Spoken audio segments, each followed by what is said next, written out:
All right, today we're tackling something huge, the rule book that's supposed to guide some of the most powerful companies on the entire planet. We're talking about the OECD's Global Guidelines for Responsible Business. And here's the kicker, they just got a massive overhaul.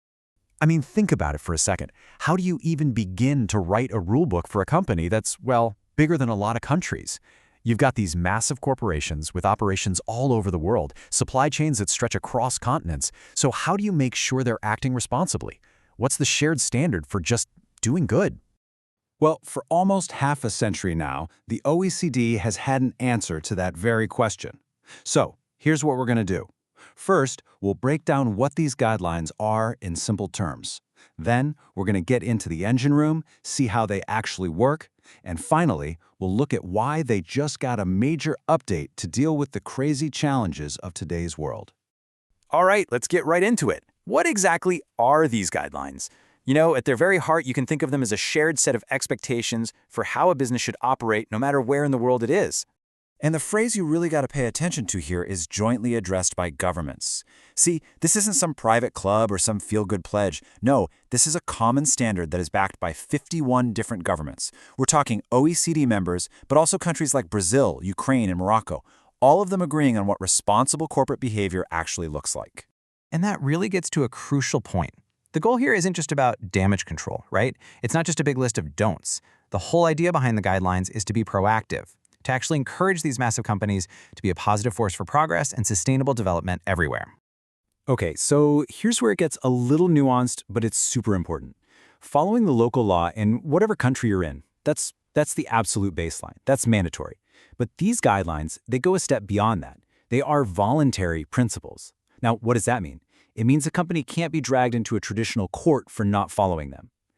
But, and this is a big but, because they have the backing of all those governments, they carry some serious weight. They create this powerful global expectation for how companies should behave. Which leads to the obvious question, right? If they're voluntary, how do they actually make a difference? What's the enforcement mechanism? Well, the answer lies in this core process that's really the heart of the whole thing. And that process is called risk-based due diligence. If you remember one phrase from this, make it this one. This is the engine that makes the guidelines run. It's the actual practical framework that companies are expected to use to find, prevent, and deal with any negative impacts they might have. It's basically about looking before you leap. So how does this engine actually work? Well, it breaks down into 4 basic steps. First, companies have to proactively identify potential problems in their operations and their supply chains. We're talking about anything from environmental risks to labor rights issues. Second, once they find a risk, they have to act to prevent or at least mitigate it. Third, they need to track their progress to see if what they're doing is actually working. And finally, they have to communicate what they're doing about it all. It's this constant cycle. Find the problem, fix the problem, check your work, and then tell everyone about it. Now, this whole framework, it's been around for quite a while, decades actually. And that brings up a really important question. Why the big update now, in 2023? Well, if you look at the timeline, you can see the last major update was way back in 2011. I mean, just think for a second about how much the world has changed since then. The explosion of the digital economy, the climate crisis hitting a new level of urgency, all sorts of new social challenges. The rulebook, frankly, just needed to catch up with reality.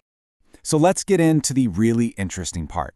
What were the specific, urgent challenges that actually drove this brand new revision? Because these are, without a doubt, the biggest challenges of our time. This 2023 update really tackles today's problems head-on. For example, there are brand new recommendations pushing companies to align with climate and biodiversity goals. And for the very first time, there are specific expectations for due diligence when it comes to technology. You know, things like AI, data privacy, and online surveillance.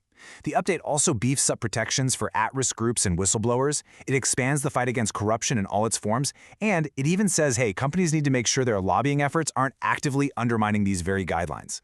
So, when you boil it all down, the most crucial thing to understand is this. The OECD guidelines aren't some dusty old rulebook that's carved in stone. They are intentionally designed to be a living, breathing document. The whole point is for them to evolve so they stay fit for purpose, making sure that our standards for corporate responsibility are keeping pace with our crazy, rapidly changing world. And that really leaves us with a final, big picture question. You know, this latest update reflects our current reality, everything from the climate crisis to artificial intelligence. But it also makes you think, right? As the totally new challenges of tomorrow start to emerge, how must our expectations of these global companies continue to evolve right along with them?